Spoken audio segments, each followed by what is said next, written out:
Assalamualaikum warahmatullahi wabarakatuh. Hello my lovely student. For today, Miss Putri wanna share video about pembahasan kisi-kisi ujian PTS IPS kelas 7. Nah, sebelumnya Miss harap anak-anak Miss mendengarkan dengan hati-hati mengenai penjelasan tentang soal ini. Oke sayang, kita masuk ke pembahasan soal-soal PTS kelas 7. Oke, kita masuk kepada pembahasan soal yang pertama. Nah, kita lihat di sini.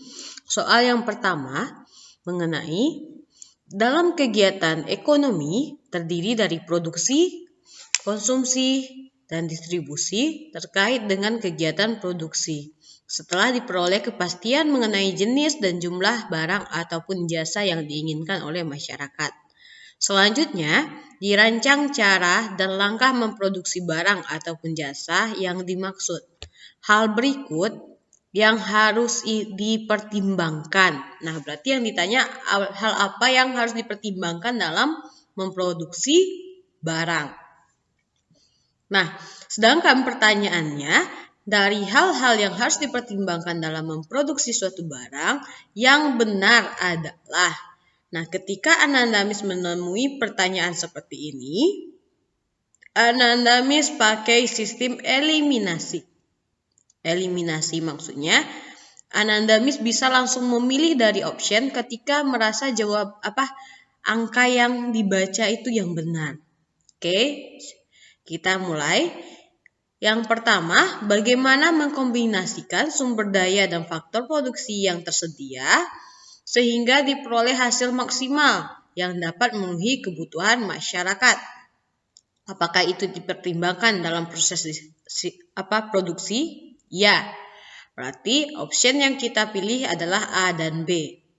Berarti yang dibedakan di antara option A dan B adalah option nomor 2 dan option nomor 4. Oke, kita baca yang nomor 2. Bagaimana mengatur biaya pengkombinasian tadi agar dapat ditekan seminim mungkin? Nah, ingat, prinsip produksi adalah dengan modal sedikit mendapat keuntungan yang banyak. Jadi 2 yang benar. Atau kita cek lagi yang nomor 4. Cara produksi dengan padat karya mungkin hasilnya kurang banyak, tetapi memberikan kesempatan kerja bagi orang banyak. Nah, di sini pengusaha mereka hanya memikirkan hasil yang banyak dan keuntungan yang banyak. Jadi makanya kita pilih jawabannya adalah yang A, 1, 2, dan 3. Oke, paham untuk bentuk soal yang pertama?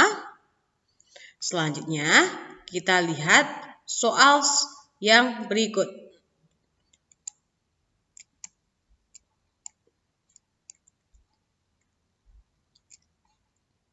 Oke, soal berikut. Aldi memutuskan akan membuka sanggar anak seni tari modern. Ia tahu bahwa masyarakat di daerahnya masih belum mengerti betul apa manfaat seorang anak bergabung di sanggar. Namun, Aldi tidak berkecil hati. Ia tetap membuka sanggar itu dengan optimis meskipun hasilnya sangat minim. Kesimpulan dari sikap Andi adalah, di sini sikap dia sebagai pengusaha, apa yang dia lakukan? Yang A, memiliki sikap kritis dan membaca keinginan masyarakat sekitar yang ingin melestarikan budaya Indonesia. Nah, di dalam teks di sini tidak ada ya, berarti yang jawaban A salah. Yang B, berani mengambil risiko terhadap apa yang menjadi keputusannya. Ini bisa jadi ya, kita kunci jawaban B dulu. Yang C, memiliki jiwa kepemimpinan dengan kemampuan mendirikan sanggar. Kemampuan mendirikan sanggar, kepemimpinan di sini tidak dibahas ya.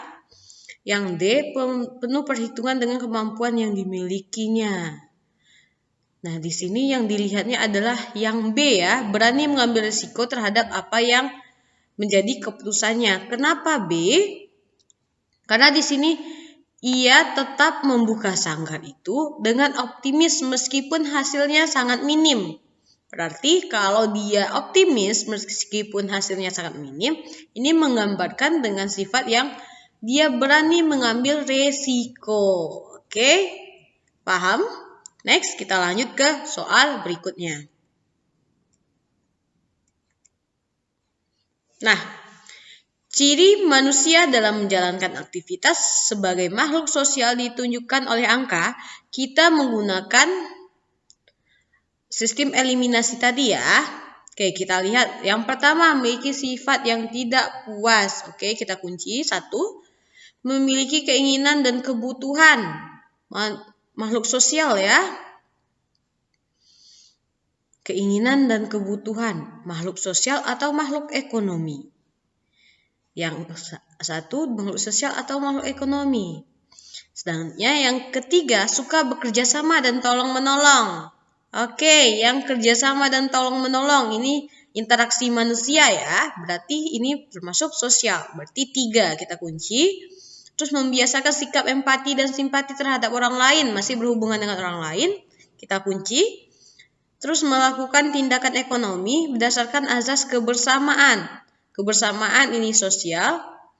Berarti 3, 4, dan 5. Jadi option yang kita ambil adalah yang D. Oke, kita masuk ke soal berikutnya. Nah, perhatikan tabel berikut. Kebutuhan tersier ditunjukkan oleh pasangan. Berarti kita coba mencocokkan. Kita lihat option yang A. Ingat, kebutuhan tersier adalah kebutuhan yang berupa barang-barang mewah. Sedangkan kebutuhan primer, barang pokok, kebutuhan sekunder yang melengkapi barang pokok itu. Kita lihat A1. A1 olahraga. Olahraga apakah kebutuhan pokok? Iya, berarti kalau yang option A salah. A2. Makanan. Makanan apakah dia kebutuhan pokok atau kebutuhan primer? Iya. Jadi option yang kita pilih adalah yang C dan D. Selanjutnya, kita coba lihat yang A, berlibur ke luar negeri. Berlibur ke luar negeri apakah termasuk kebutuhan tersier? Ya, benar ya. Berarti kita pilih optionnya C dan D. Nah, dari option C dan D, kita lihat mana yang beda. Ada B1 dan B2. Nah, dari sini kita lihat B1-nya mobil. Sedangkan B2-nya berlian. Mana yang termasuk barang mewah? Ya, yang berlian ya. Jadi, jawabannya di sini adalah yang D ya. A3, B2, dan C1. Oke, next kita masuk ke soal selanjutnya.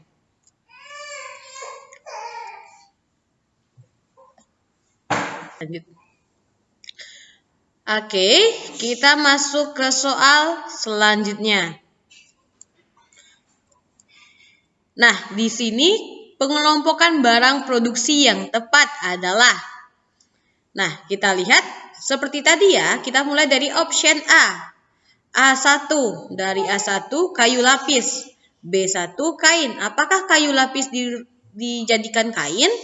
Tidak. Jadi option A salah. Sedangkan option B, A2-nya kapas. Barang mentahnya kapas ya. Sedangkan barang setengah jadinya kain. Terus barang jadinya adalah baju.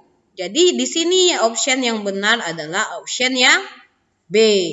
Oke, kita lanjut ke soal yang terakhir. Soal yang terakhir mengenai barang substitusi. Barang substitusi ditunjukkan oleh angka. Nah, ingat barang substitusi adalah barang pengganti. Jadi, kita lihat optionnya. 1, 2, dan 3. 1, 2, dan 3, gula dan susu apakah bisa diganti? Tidak ya. Terus yang kedua, daging ayam dengan ikan. Apakah daging ayam bisa diganti dengan ikan? Bisa. Oke, option yang kita kunci adalah yang C ya.